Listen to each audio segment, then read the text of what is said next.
Hey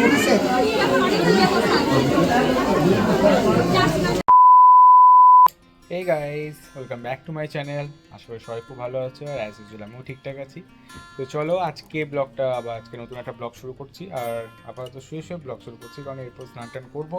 and স্নান করে এখন যাব, আমাদের আজকে আছে কালী পুজো। তো কালী পুজো উপলক্ষে এখানে খুব বিশাল ধুমধাম হয়, বিশাল। তো তারই জন্য আমরা এখন একটু যাব মন্দিরের ওখানে, ঠিক আছে। আর ওখানে ভোগ প্রসাদ খাওয়ানো হবে, তো ভোগ প্রসাদ খেতে যাব। তো চলো দেখা হচ্ছে, স্নান করে আসি তারপরে দেখা হচ্ছে। রেডি হয়ে আমি আর কাকু বেরিয়ে পড়লাম বাড়ি থেকে, জাস্ট 1/2 কিলোমিটার, বেশিক্ষণ না, বাট বাইকেই যাচ্ছি। তো আমি আর কাকু যাবো, অ্যান্ড ভাইরাও পেছন পেছন আসছে। অ্যাকচুয়ালি একটা জায়গায় নয়, অ্যাকচুয়ালি 2-3 জায়গায় খাওয়ানো হয়। এই যে নিমিতলা, এই যেটা এক্ষুনি পেরোবো, এই জায়গাটা হচ্ছে ডান দিকে, এটা হচ্ছে নিমিতলা। এখানেও বিশাল ভিড়। আমরা যে দাদুর বাড়িতে আছি সেটা হচ্ছে দিলীপ ভট্টাচার্য, আর ওখানে আমরা আজকে খাওয়া দাওয়া করবো, ভোগ প্রসাদ। আর অনুপ দাদু আর একজন যে পুরোহিত আছেন তাদের বাড়িতে ওখানে প্রচুর ধুমধাম হয়, এর পেছনেই। বাট ওখানটায় আর যাবো না আজকাল, একদিকে যাবো, অলরেডি অনেক লেট হয়ে গেছে, আমাদেরকে ব্যাক করবো বাড়ি।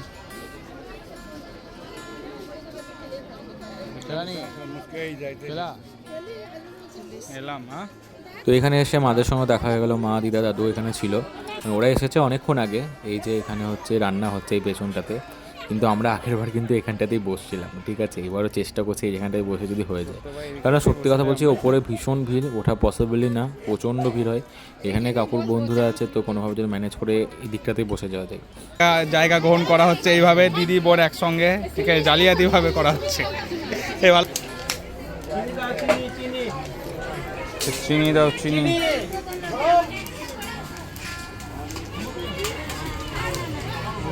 তো আমি আর মা জায়গা পেয়ে গেছিলাম, কিন্তু দেখলাম দিদা এবং দাদু বসতে পাইনি। তো আমরা দেখলাম দিদা দাদুকে আগে খাইয়ে নিই, ঠিক আছে, তারপরে আমরা বসলাম এই ব্যাচটাতে।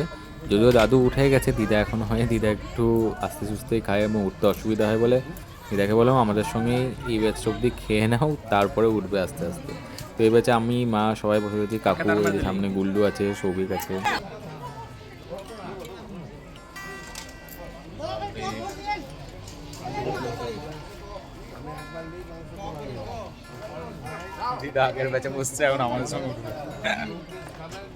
তো এই হচ্ছে আমাদের বংশরক্ষা কালী মায়ের মন্দিরের সামনেই। তো আসবো না করে একবার চলে এলাম আমি আর ভাই। আর এই বছর তো আমরা বেদিতে উঠবো না, তার জন্য মন্দিরের ভেতরেও ঢুকবো না, বাইরে থেকে যতটা পসিবল আপনাদেরকে দেখানোর চেষ্টা করব।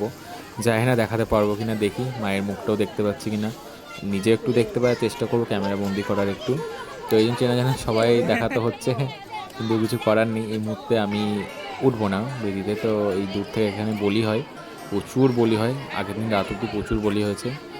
এই দেখুন, এই দিকটা থেকে আমি একটু দেখানোর চেষ্টা করি। এইটা থেকে যদি দেখানো পসিবল হচ্ছে আমি দেখে নিচ্ছি, হ্যাঁ দেখা যাচ্ছে, হ্যাঁ। তো অবশ্যই দেখা গেল, আর এর বেশি কিছু নেই, ব্লগটাও এখানে শেষ করবো গাইস।